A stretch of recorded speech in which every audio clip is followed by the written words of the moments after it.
Quelle est la nature des rapports que la pensée musulmane entretient avec la science contemporaine? Y a-t-il conflit, indifférence? Peut-il y avoir dialogue? Peut-il même y avoir une forme d'intégration harmonieuse entre les deux grandes forces qui façonnent le XXIe siècle, la science et la religion, et en particulier la religion musulmane? À l'occasion d'un colloque qui a eu lieu à Doha en juin 2008, nous avons voulu réunir les meilleurs experts internationaux pour répondre à cette question. Nous allons donc d'abord entendre les principaux penseurs musulmans qui réfléchissent sur ce domaine, et puis nous aurons le plaisir d'accueillir des scientifiques qui contribuent à cette réflexion au niveau international, discipline par discipline, et enfin nous entendrons des voix qui jetteront des pistes pour une réflexion harmonieuse entre pensée musulmane et sciences contemporaines au XXIe siècle.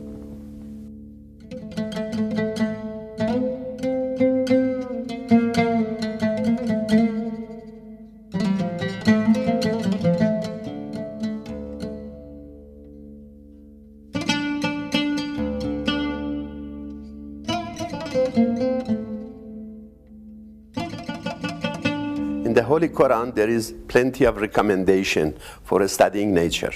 Modern science has shown us a big picture of the universe. And for that reason, this is one aspect that they can get benefit of. L'islam n'a jamais établi un divorce, une schizophrénie, enfin une séparation entre la religion et la science. Tout le monde sait très bien que le Coran incite toujours à percevoir les signes envoyés par Dieu aux horizons, c'est-à-dire dans le monde phénoménal et en nous-mêmes. Et le Coran, on le sait aussi, incite à la réflexion, à la méditation, à la recherche. Donc la recherche par la raison, donc ce qu'on peut réellement appeler donc la raison islamique, et la supra-raison. Les intellectuels musulmans ont un grand avantage, plusieurs avantages en fait. Un, la tradition islamique est une tradition de rapprochement, d'harmonie entre la science et la religion, pas de clash, pas de conflit, contrairement à la tradition occidentale qui, depuis l'affaire Galilée, etc., a toujours eu cette tension entre la science et la religion. Et ce souci de séparation, ne vous mêlez pas, vous décrivez l'âme, nous décrivons le monde, vous décrivez comment aller au paradis, nous décrivons comment aller à la lune. En islam, ça n'a jamais été comme ça.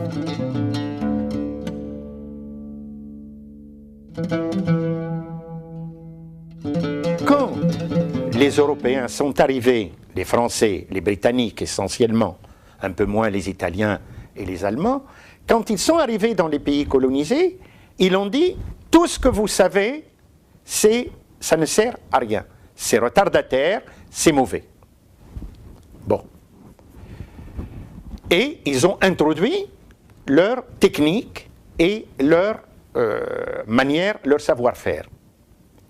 Aux indépendances, les élites qui ont été formées dans cet esprit ont plus ou moins continué sur cet aspect. The colonization and the post-colonial legacy, these are two quite important reasons. Up until the time when the nations of this region were in charge of their own affairs, and some were part of empires and others were much more confident than perhaps they are now, this was the time when they had enough resources and enough interest and enough financing to spend on research and knowledge and libraries and observatories and so on. After colonization, all the systems of learning that were prevalent in the Middle Eastern countries and the Arabic-speaking and other countries of other languages, you saw a replacement with English, with French, with Portuguese, with Dutch, And so when a centuries-old system is wiped out, then you can't immediately build something new overnight, and it does take a long time. Au final, c'est le manque de démocratie qui fait que nous sommes retardataires sur le plan scientifique. So you need also a political structure that actually supports science and promotes science. So without these two, you are not going to get much science in Muslim societies, and this is what we see. Most of our political structures are authoritarian. They don't value inquiry. They in fact suppress inquiry, and there's no our culture is much more based on imitation than original thought. And I think these two things are actually killing science in Muslim societies. Collectively, the states that are members of the Organization of Islamic Countries, the OIC, they spend less than 0.5% of their national income on science and technology, and the average for the developing nations, including many countries in Africa, is 1%, and the average figure for the countries of the developed world, the United States and Western Europe and Japan, is nearer 3%. So there isn't very much activity compared to other nations in science and technology in the Islamic world. The starting point is there has to be some real science in the Muslim societies, and science is something that requires you to roll your sleeves and get your hands dirty. It is not something that can be bought. It's not something that can be transferred. There is a great fallacy in Muslim countries that science is something that can be bought. It's something that we can borrow and take. Yes, we can all benefit from progress of science. We can all have antibiotics, we can all have the latest kind of latest products of science, if you like. But essentially science is something that is done, and it has to be done by our own societies. And that's exactly what is missing from Muslim societies, that we tend to ignore our problems. We tend to think that the solution to our problems can be bought from outside. So I think what Muslim cultures need is to have science in the heart of society, in a sense. And that is the only way we are going to solve our own problem and actually develop and have genuine progress. Progress is not simply making buildings and having roads and highways. Progress is also what happens in terms of ideas, in terms of thought, how we organize our societies, how we look at certain questions, how we solve the problems that we face. Dans le monde musulman, visiblement, on commence à comprendre que la science aujourd'hui, la réappropriation de la démarche scientifique et de la science est un passage obligé aujourd'hui pour, je dirais, le développement, pour la renaissance, pour la libération, l'émancipation à la fois sociale et individuelle. La culture islamique, au bout de quelques siècles, c'est-à-dire à partir en tous les cas du 8e siècle de l'Hégire, 14e, 9e siècle de l'Hégire, 15e siècle, et après encore plus, a connu une sorte de sclérose, donc assez progressive, qui a fait que les ulama finalement se sont retranchés dans le domaine rituel, corporel, c'est-à-dire la gestion du rituel, et donc en fait une gestion très très juridique. Donc ils ont perdu de vue la complétude de la matière islamique, c'est-à-dire le fait que l'islam est une matière, est une religion qui englobe et qui reconnaît, qui intègre tous les niveaux de l'être. I think the main problem between science and Muslim culture today is the whole kind of absence of a questioning attitude. To begin with, I think science requires you to ask certain questions, and it requires you to ask these questions in an open way. I mean, you have to have an open mind, an open mode of inquiry.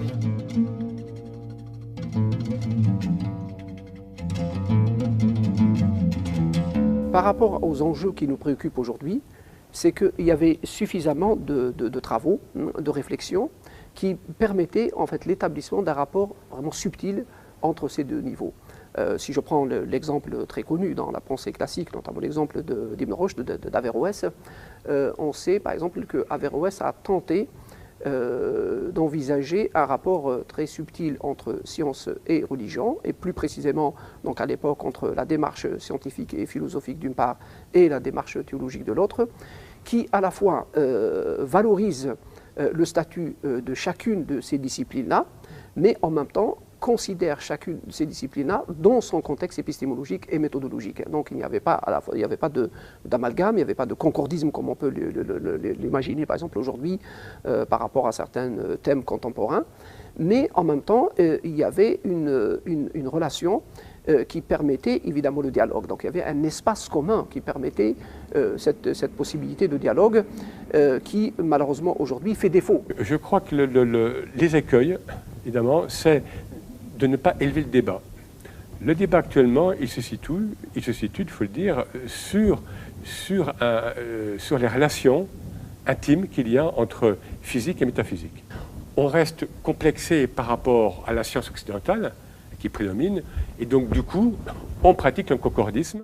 Il me semble que cette démarche-là, comme démarche intellectuelle, est insuffisante, évidemment, pour établir un rapport correct entre la foi et la science, hein, on va dire entre la science ou la philosophie au sens général et par exemple la religion.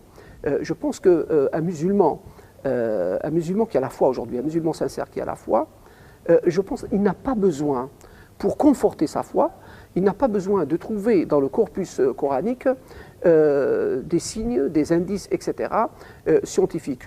Il faut bien prendre en compte le fait que la science et la religion, bien qu'il y ait des rapprochements, des ponts entre les deux, etc., sont deux systèmes fondamentalement différents de connaissances. La science est un système, est une méthode, est une approche de description du monde.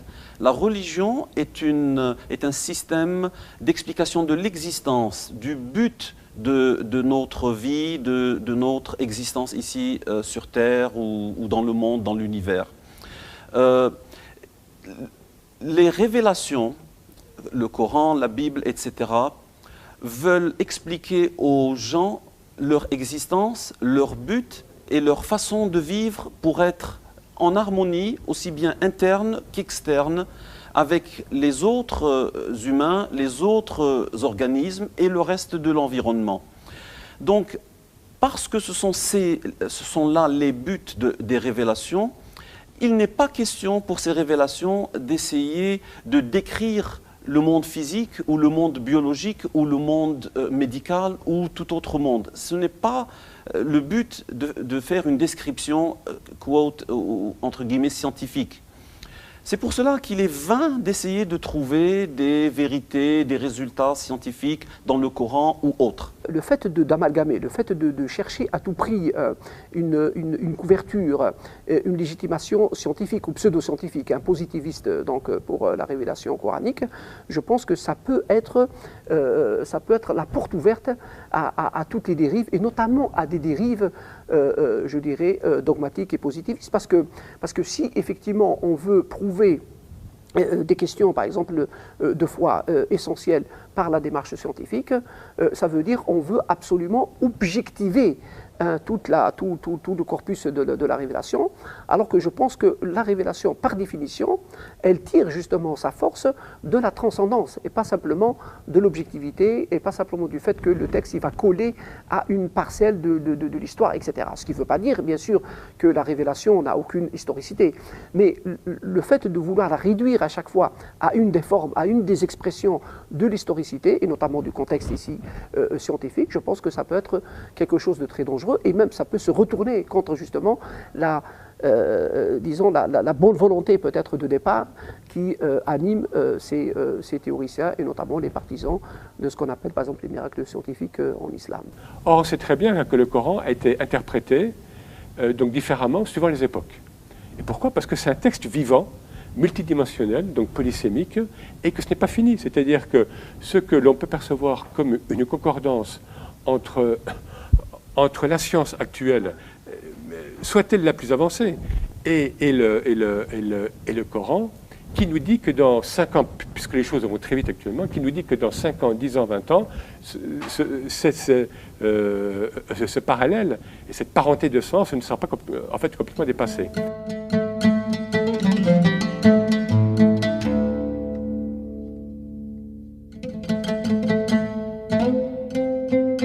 La science ne saurait remplir entièrement notre vie.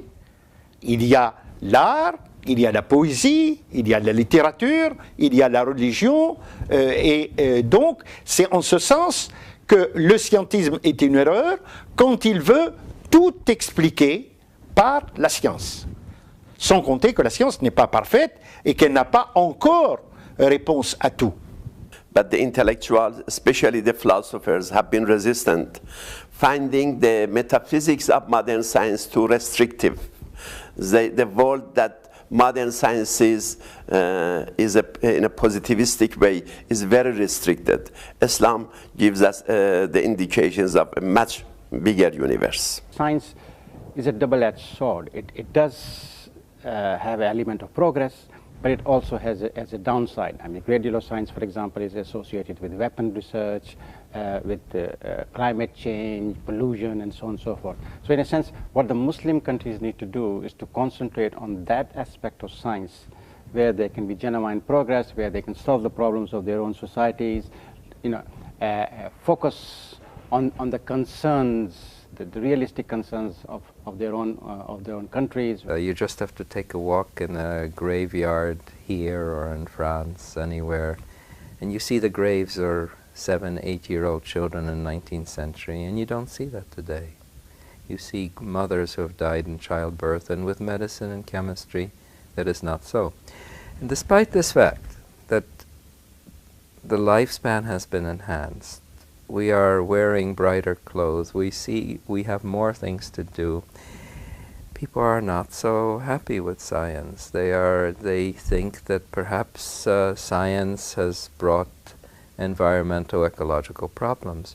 Well, we have brought them by wanting to better our condition, but science has certainly created the means for doing so. I think science has to change in this century. It has to put ecological, environmental considerations up front. They have to be part of the process of doing science. People have to think about these considerations. We are not going to become saints, but the person who says, I am cloning, let somebody else worry about why to do that, I think that day will be past. I think the scientists will have to worry about the consequences.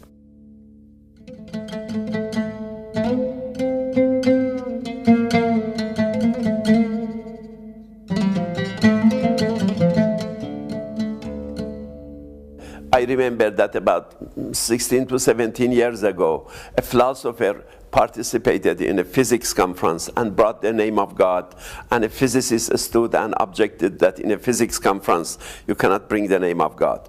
Or in a physics news journal, somebody talked of the resurrection, and another reader objected that in a physics journal you cannot bring this kind of religious terminologies. But the thing has changed. For example, the American Physical Society Bulletin formally announces the winner of John Templeton Science Religion Prize, which means that the situation has changed. And there have been a lot of conferences between philosophers, scientists, and theologians, and there have been people participating in these conferences from various factions. Atheists have participated, and so are the theists. So the situation has changed.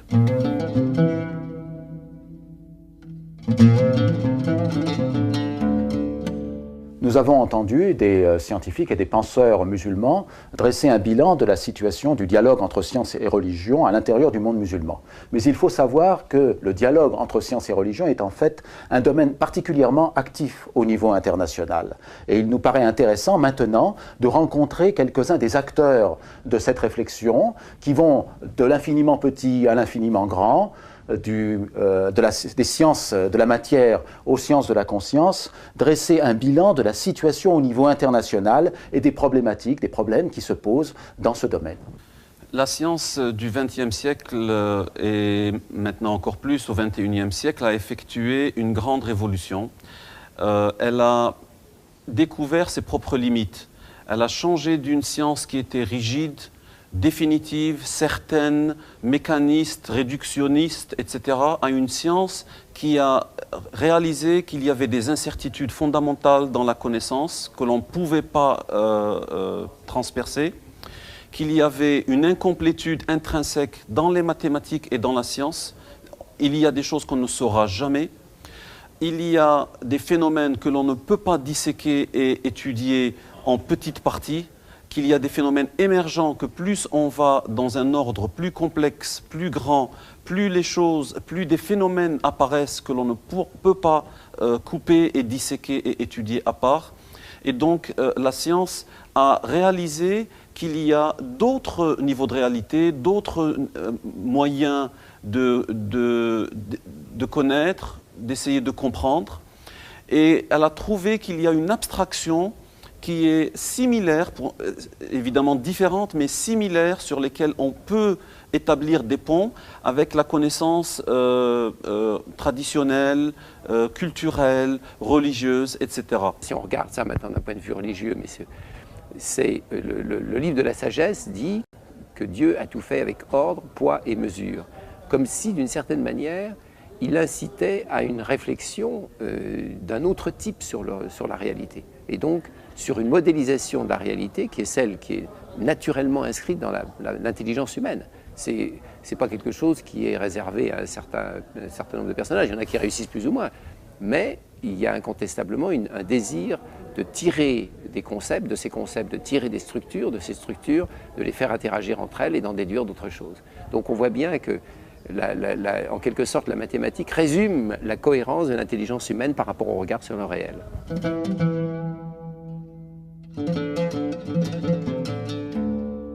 I would define science and religion as having three branches.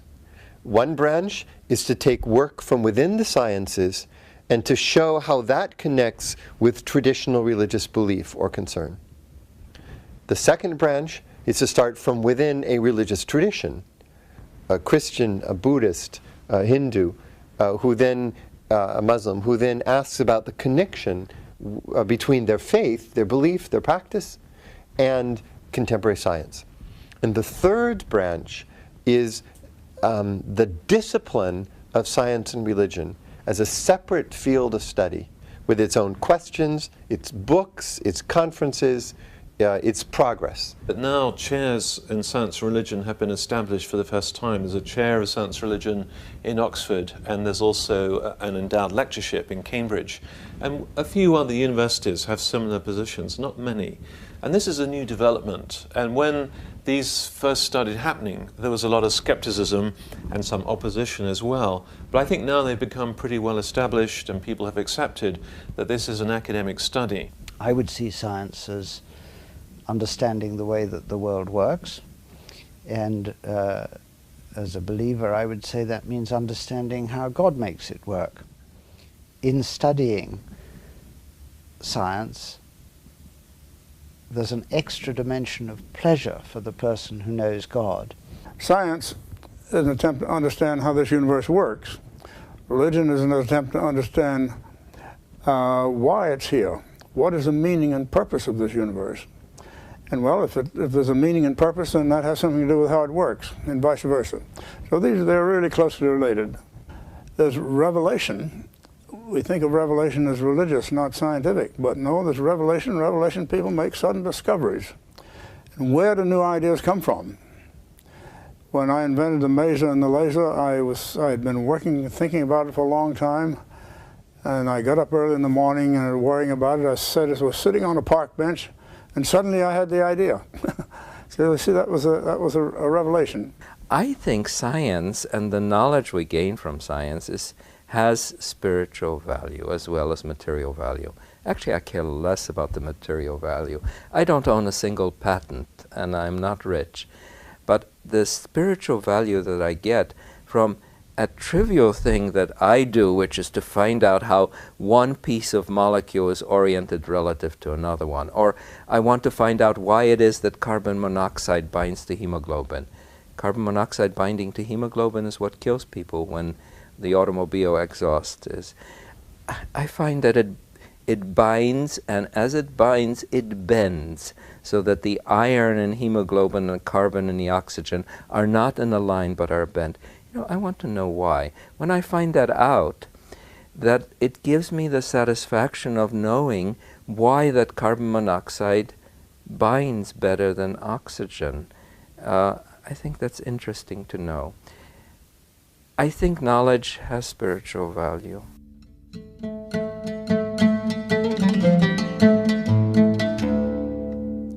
La cosmologie moderne a redécouvert l'intime connexion entre l'homme et l'univers. Je m'explique. Toutes les propriétés de l'univers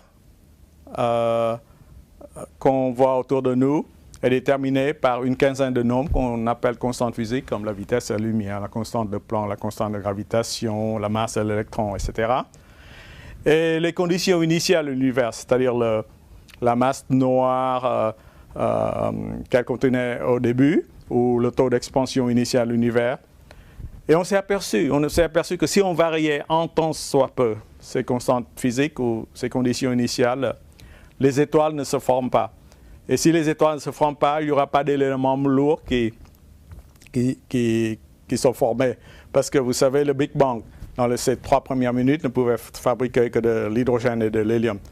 Alors, s'il n'y avait que l'hydrogène et l'hélium, nous ne pourrons pas exister parce que l'hydrogène et l'hélium ne permettent pas la chimie complexe nécessaire pour fabriquer d'abord les chaînes d'ADN pour la vie et puis les neurones qui font que notre cerveau fonctionne.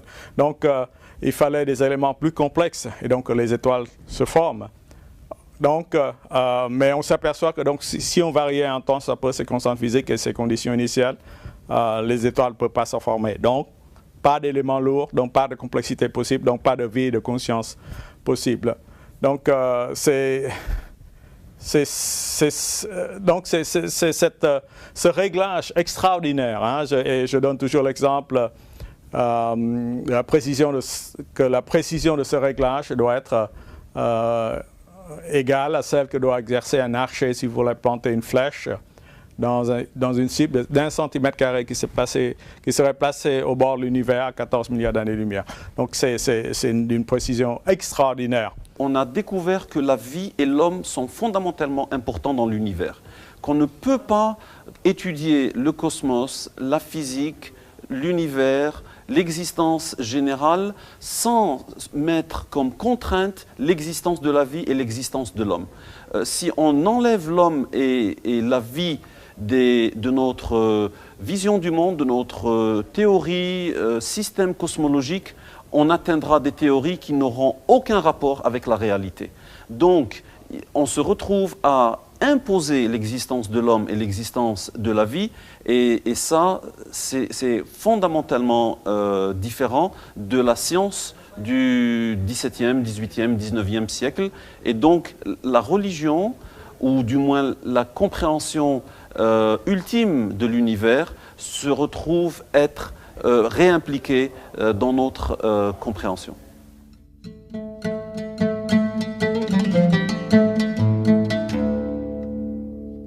Le théorème de Gödel dit « la mathématique n'épuise pas toute la vérité ».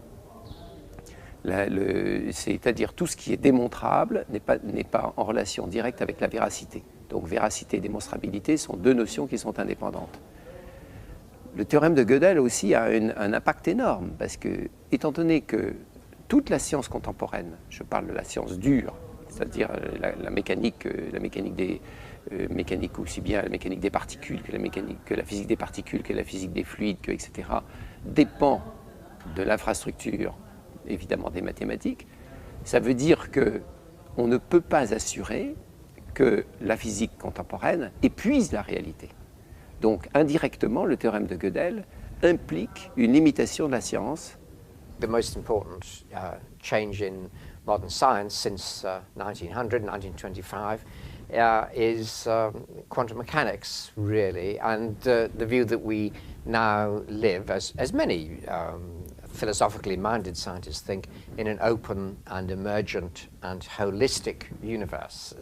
So it's not a closed, deterministic causal system. It's a universe which is more organic, which moves towards some goal, some purpose even, of great value, which involves consciousness and freedom and friendship and creativity. And so the universe seems to move towards states of complexity and value. In the quantum world, you could have two objects that are separate and there's no connection between them, but a measurement that you make on one of them correlates almost as if by magic on a measurement that you make on the other, in a way that cannot be explained in terms of any classical interactions with which we're familiar. So that's what we mean by entanglement. And this is a very remarkable phenomenon. It goes beyond any intuition that I think we would acquire from our everyday experience of normal living as normal people.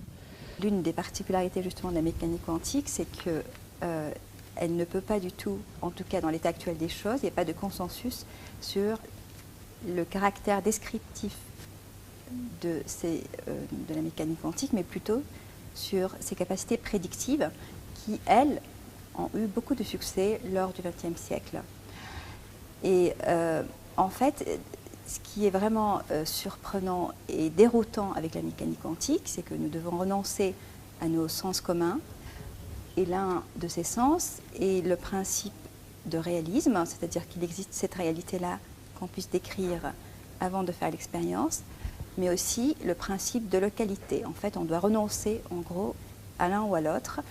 Le principe de localité voudrait dire que une mesure qui est faite à un endroit n'affecte pas une mesure qui est faite à un autre endroit et qui a été contredite par la non-localité, qui est l'un des phénomènes, en fait, les plus intrigants de la physique du XXe siècle.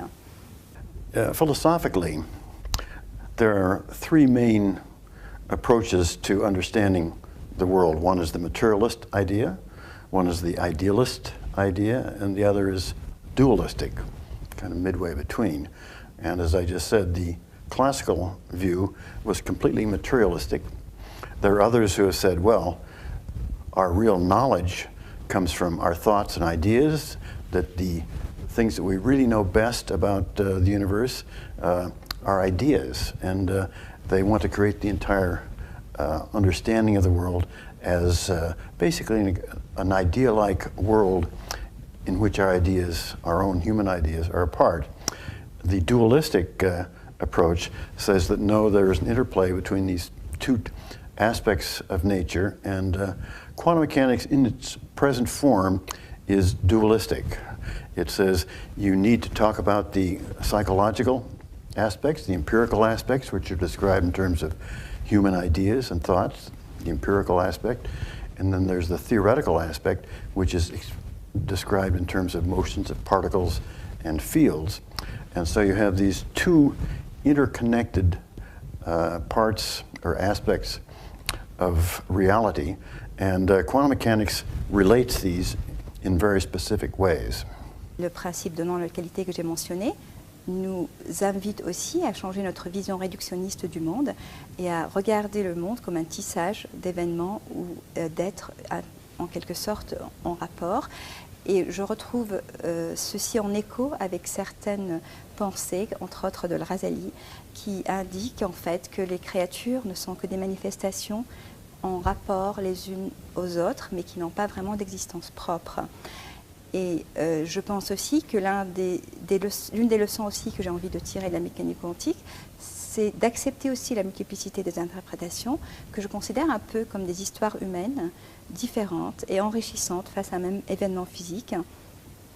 Et je trouve que là, je trouve en fait que accepter aussi de quitter le fauteuil douillet de nos certitudes nous aiderait peut-être à renoncer à une connaissance absolue qui cherche à dominer à la fois le monde, mais aussi la pensée de nos semblables.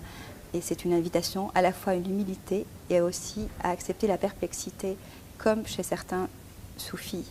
Une des caractéristiques étonnantes de notre époque, c'est que l'on assiste à une rencontre entre la science de pointe, et en l'occurrence la physique quantique, et la sagesse immémoriale, enfin la sagesse mystique, théosophique, donc des grands spirituels. Dans le cadre islamique, bon, ce sont des soufis, mais cela peut s'appliquer évidemment à d'autres traditions spirituelles telles que le bouddhisme, voire même le christianisme et autres. Alors, cette rencontre consiste dans le fait que les uns et les autres, par des méthodes différentes, en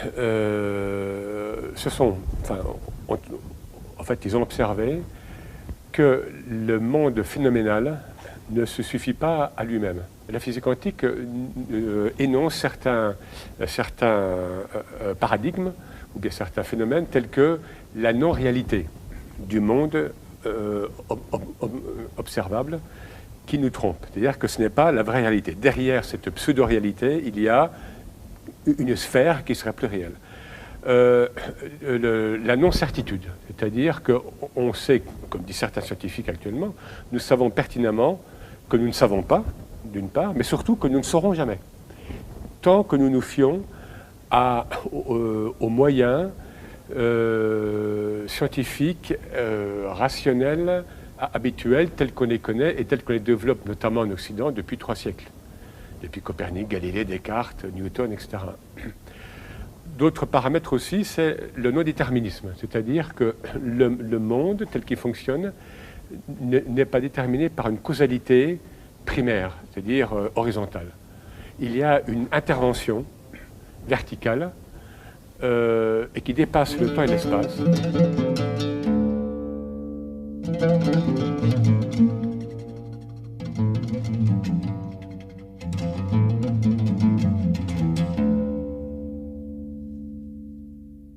Neuroscience today is trying to explain my brain in a deterministic way.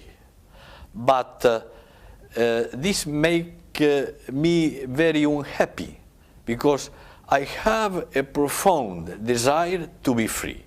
And I say, how is it possible that a deterministic shaped universe brings about a guy like me who wishes to be free? This is nonsense.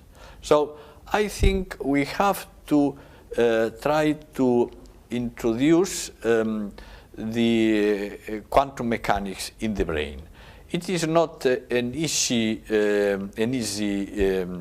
task. I think we are in the process of being able to demonstrate to them the very natural way that the relationship between mind and matter that they are trying to explore can be theoretically understood within quantum mechanics, where it cannot be understood within classical mechanics. Le cerveau, en tant qu'il est une machine, on peut dire, physico-chimique, produit quelque chose que l'on ne peut pas traiter de la même manière que tout ce qui est physico-chimique. Ce n'est pas de la matière. J'ai rappelé dans mon intervention que les raisons pour lesquelles on pouvait dire que ce n'était pas de la matière, c'est que la conscience est avant tout subjectivité, et deuxièmement, c'est elle qui introduit le sens dans notre pensée.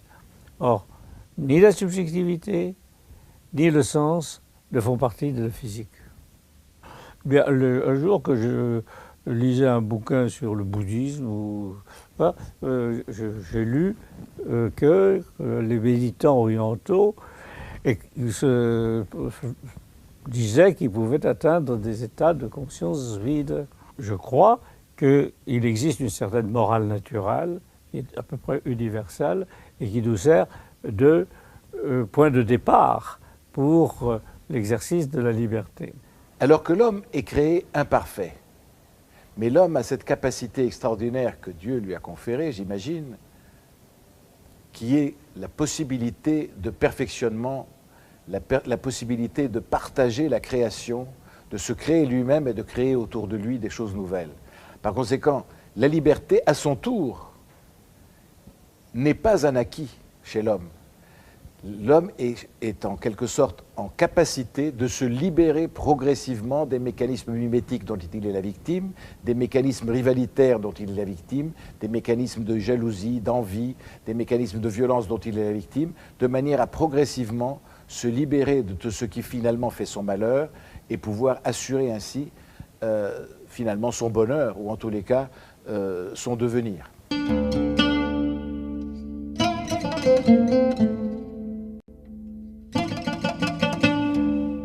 L'évolution est sans doute le domaine le plus difficile et le plus conflictuel pour les rapports entre science et religion. Cela est dû à de nombreuses confusions. En effet, l'évolution, l'idée simplement que les êtres vivants descendent d'autres êtres vivants, ne s'oppose en aucune façon à l'idée que ce processus pourrait avoir une finalité, un sens, à un créateur, et évidemment n'implique en aucune façon une vision strictement et uniquement matérialiste du monde. C'est un phénomène basé sur des faits irréfutables, mais qui peuvent être interprétés, évidemment, de différentes façons en fonction de différents mécanismes. Now, of course, a chance process is involved in the mechanism. So when you generate variation in genes, there's no way of predicting whereabouts that variation will take place. So every time cells in our bodies divide, there's a possibility of genetic variation coming into the genome and coming into the DNA. If that didn't happen, there would be no evolution. We would all be identical. All life would be static. So to have some progress, to have change, we need that variation. And that variation is a chance process in the sense we can't predict it. Of course, it's not outside the laws of physics and chemistry. It's just that we can't predict it.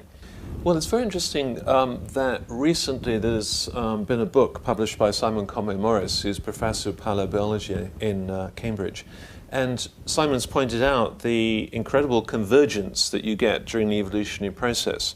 Now, convergence means that the same organ or the same biochemical pathway keeps evolving multiple times. So the eye, of course, is a very complex organ, but it turns out that the eye, either the compound eye or the camera eye, the two main types of eye, they've actually evolved independently more than 20 times during the course of evolution. And you get that happening repeatedly with many different organs, even different chemicals used in biochemical pathways. So it's almost as if the whole world, the planet, is filled up with these little design space boxes, and evolution keeps finding these same designs again and again and again. And I think that tells us something about the constraints that we have on the evolutionary process. Just one other example, since you are asking for practical examples. When you look at the building blocks of life, like proteins, then also you see incredible evidence actually for careful design of those proteins. So if you take a protein which consists of 20 amino acids long, and of course if you have a protein 100 amino acids long, you could get billions and billions of potential proteins. It turns out if you take most of the proteins we now know of in the whole world in all living organisms, that only 1,400 structural motifs are actually found within all those different proteins. So in other words, there's incredible constraint. Evolution has discovered only that small repertoire of structures that will actually do the right job, you know, to make living things. I think it's a very remarkable example of constraint. It's not a random process. That God designed the process of evolution in order to achieve a being who could be aware of him and worship him. And that the natural patterns and so forth were a way that God could bring about this final conclusion. Si l'évolution est un fait, le darwinisme, lui, n'est qu'une des nombreuses façons d'expliquer éventuellement ce fait qu'est l'évolution. Ces dernières années sont apparues d'autres théories, d'autres approches de l'évolution qui montrent que si les facteurs darwiniens, hasard et sélection naturelle, existent bel et bien, d'autres facteurs pourraient jouer un rôle clé, voire peut-être même plus important dans l'évolution des êtres vivants. Entre autres, les lois de la nature pourraient déterminer la structure et les caractéristiques principales des êtres vivants. Un peu comme les cristaux, ces structures seraient donc inscrites dans les lois de la nature et seraient susceptibles de réapparaître partout où les conditions le permettraient. Ainsi, la nature serait d'une certaine façon, je dirais, arrangée pour que l'évolution produise des êtres vivants capables d'acquérir une certaine conscience et capables de réfléchir sur le phénomène dont ils sont eux-mêmes issus. If somebody says, I accept just neo-Darwinian biology with no change at all, and then I want to speak about divine action, it seems to be impossible. Right? There has to be some opening of a broader kind. You cannot accept Jacques Monod, right, his position on biology, and have a place for divine influence. I mean, of course you can say that, but then you're a complete separationist between the two.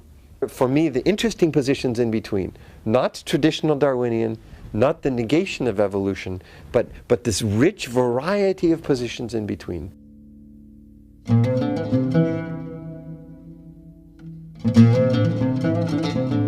Tout tend vers l'un à mesure que la science progresse. Vous savez, Aristote pensait que le ciel et la terre étaient dictés par des lois différentes. Newton démontre que, en fait, c'est la même gravitation universelle qui dicte le mouvement des planètes dans le ciel que la chute d'une pomme dans le verger sur Terre. Ou au XIXe siècle, il y a l'unification de l'électricité et du magnétisme par Faraday et Maxwell, parce qu'on pensait que c'était deux phénomènes complètement différents.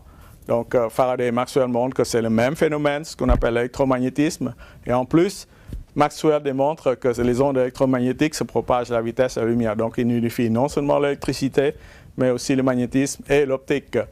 Et puis au XXe siècle, M. Einstein unifie le temps et l'espace. Newton pensait que c'était former un couple séparé, mais en fait, Einstein montre que c'est un couple bien uni. Et puis maintenant, on pense que les quatre forces fondamentales qui règlent l'univers, la force de gravité, la force électromagnétique et les deux forces nucléaires fortes et faibles, s'unifient donc dans une seule force au début de l'univers, ce qu'on appelle une super force. Et donc, donc vous voyez, beauté, harmonie et unité, c'est ça qui me fait parier donc, sur ce principe créateur. Moi, je ne peux pas penser que toutes les merveilles que je vois dans mon télescope, c'est dû au pur hasard. Certains scientifiques contemporains, en Occident notamment, nient encore que la réalité, en fait, leur échappe. Mais c'est un processus qui est en fait irréversible. Donc, ces scientifiques de pointe en physique quantique arrivent à un seuil que les soufis ont décrit en termes de el-hayra, c'est-à-dire la perplexité. Nous sommes, alors bon, les soufis en parlaient lorsqu'ils contemplaient, comme ils disent en fait, l'océan de l'unicité, Bahr al-Tawhid, qui amène à la perplexité. C'est quoi l'unicité? C'est un Dieu unique que quelque part, oui, mais c'est plus que ça. C'est un principe d'unicité. C'est-à-dire ce principe d'unicité et qui régit toute la création. Si Dieu est unique, eh bien, toute sa création est régie par un principe d'unicité. Just within my present research, this concept of the physical nature of information I find absolutely fascinating, and I can't help seeing the similarities between that and the much more long-standing insight that in Jesus the Word became physical. Why are there more Jews who are in science, perhaps? Why do they have an easy time for science? Certainly not because they're smarter people. There is a tradition of literacy, a tradition of literacy being valued, of learning being valued.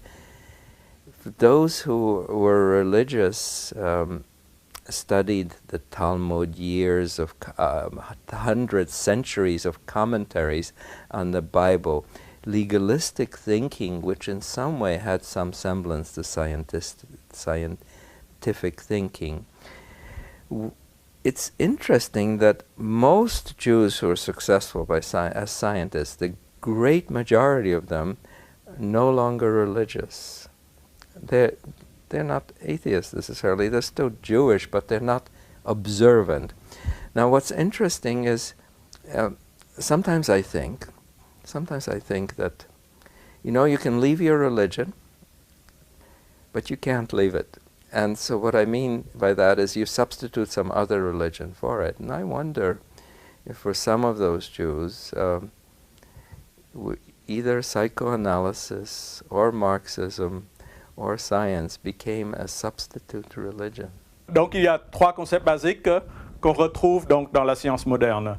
C'est l'interdépendance, la vacuité et puis l'impermanence. L'interdépendance, c'est que toutes les choses sont reliées les unes aux autres. Rien ne peut exister en soi et exister par soi. Donc, et moi je retrouve ça en science, bien sûr, par exemple en mécanique quantique, le phénomène de l'intrication quantique, c'est-à-dire que quand deux particules ont interagi ensemble, on peut les séparer. Si vous faites quelque chose à l'une des particules, on le sait instantanément, sans aucune transmission d'information. Donc ça, c'est l'interdépendance. La vacuité, c'est de nouveau l'absence d'existence intrinsèque. Hein. Le bouddhisme ne dit pas que les choses n'existent pas. Il dit que les choses existent seulement parce qu'il y a relation avec d'autres choses.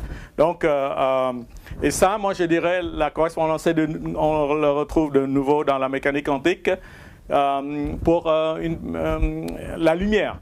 La lumière peut être à la fois onde et particule. Alors, qu'est-ce qu'elle est? Bien sûr, donc, vous voyez, elle n'a pas d'existence intrinsèque, elle adopte une apparence de particules ou d'ondes selon l'observateur. Et puis le dernier concept, c'est le concept de l'impermanence, qui veut dire que tout change, tout bouge, rien n'est statique, rien n'est immobile. Et moi, je retrouve tout ça dans la science moderne du XXe siècle. The monotheistic religions are discovering more that they have in common. I mean, belief in one creator God, belief in resurrection, life after death with God. And so, in the face of a great tide of secularism, I think the monotheistic faiths will probably feel that they can come together to give one another support, and that would be quite good. That the most important thing is that the common respect of science, the common discipline, the common concern for the natural world brings the people together.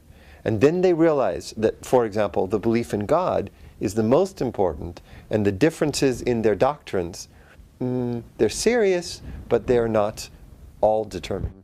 I am completely enthusiastic about the field of science and religion. I suggest that there is no other area in human culture today, in humanity today, that can so bring together the planet than the working together of our scientific information and problems that we know through science. See, we know deforestation through science, the problem of biodiversity through science, problem of global warming through science. Each one of these is a scientifically defined problem, right? It's inescapably scientific. And the religious response, and such a wide variety of religious responses, the traditional religions, and their concern in Islam for God appointing us as vice regents, in Christianity to be called to take care of and cultivate the world, in Judaism the care to bring about justice, the divine justice in the world. These have their ways of speaking of the human calling in this world with its scientific problems. We have to be open-minded, ready to change our scientific ideas, ready to change our religious ideas somewhat. We have to be very thoughtful, but very open-minded and not dogmatic and say, oh, it has to be exactly this way. And if one is open-minded, then matching the two has no problem. In our immigrant melting pot, people seem to be able to forget the ancient hatreds. I don't know what it is. It's not that they all like Coca-Cola, but there's something that they've learned to live together. Now, I don't think it's just on the surface. I actually think it's real. La science a connu au cours du XXe siècle un véritable changement de vision du monde. Il en découle qu'aujourd'hui, le monde tel que nous le connaissons dans l'espace, le temps, la matière, ne se suffit pas à lui-même, ne s'explique pas entièrement par lui-même. La science nous a également montré que la question de l'existence d'un créateur pouvait se poser au plan de la science elle-même, sans parler de métaphysique ou de théologie. La science a montré que la liberté de l'être humain était envisageable. La science nous a montré qu'elle était capable de définir elle-même ses propres limites, qu'elle n'était pas le seul outil d'explication du monde. Si l'on met tout cela ensemble, on se rend compte que cela crée des conditions tout à fait nouvelles pour le dialogue entre science et religion. Et c'est bien pour cela que de nombreux scientifiques, de nombreux philosophes, de nombreux théologiens se sont lancés dans un tel dialogue, ont établi des bases nouvelles, non seulement pour un dialogue entre science et religion, mais aussi pour un dialogue entre les religions, par l'intermédiaire de personnalités scientifiques enracinées dans les différentes grandes traditions de l'humanité. C'est là une façon tout à fait nouvelle de faire dialoguer les cultures, et en tant qu'expert dans ce domaine, je suis très heureux de voir que les musulmans s'impliquent de plus en plus, et j'espère qu'ils prendront toute la place qui doit être la leur dans cette nouvelle forme de dialogue, à la fois entre les civilisations et entre la science et les traditions religieuses de l'humanité.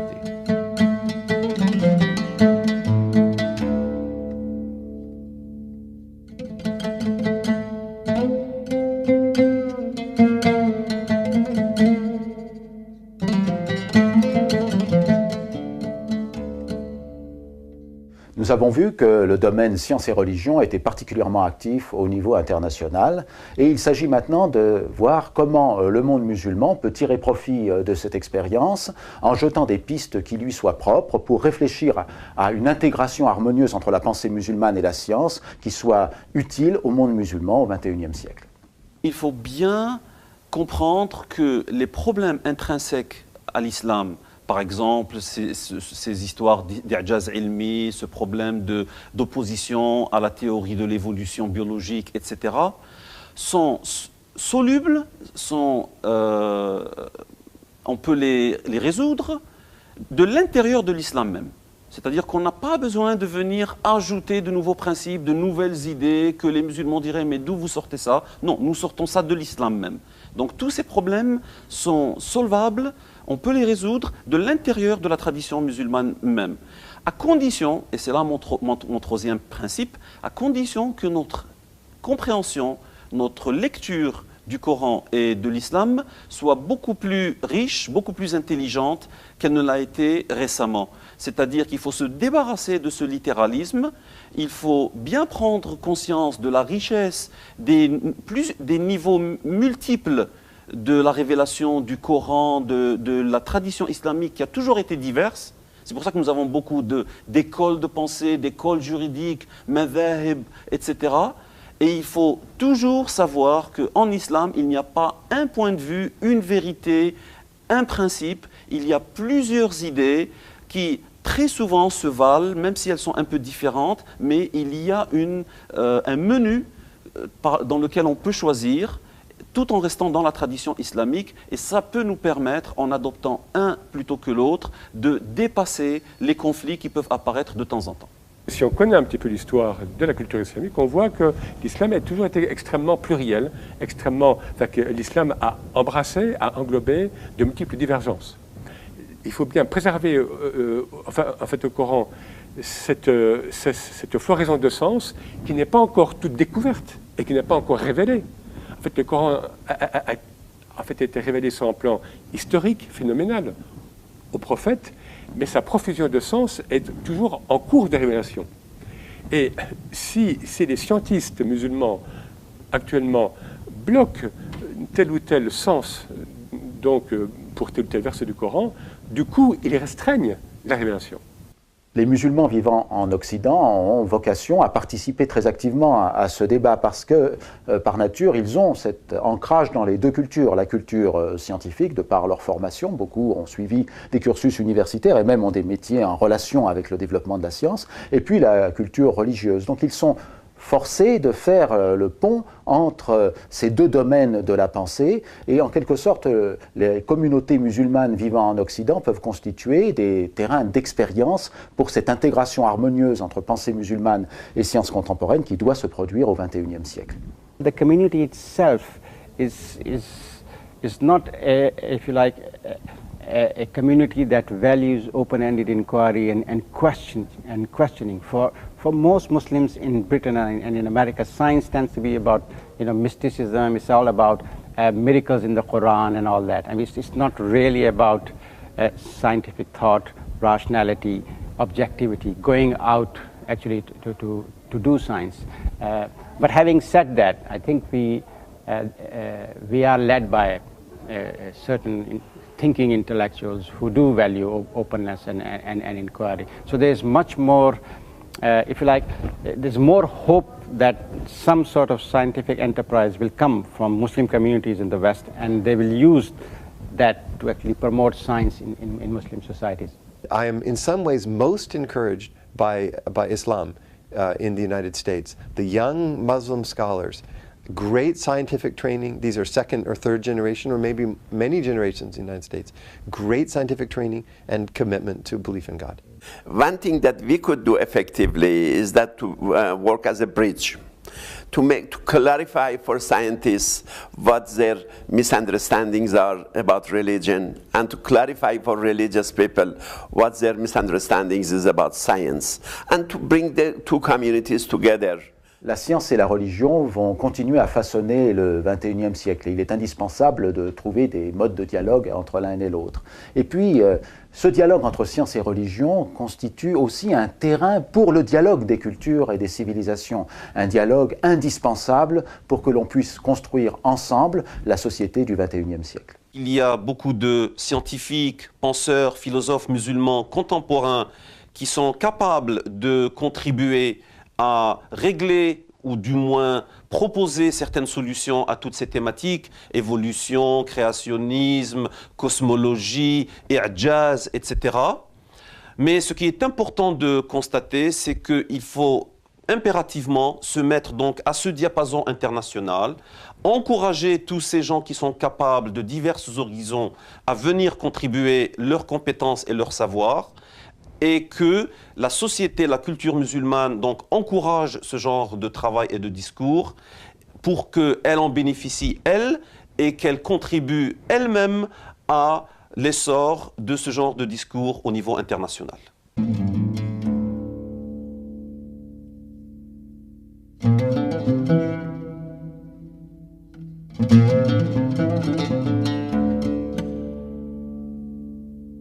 Thank you.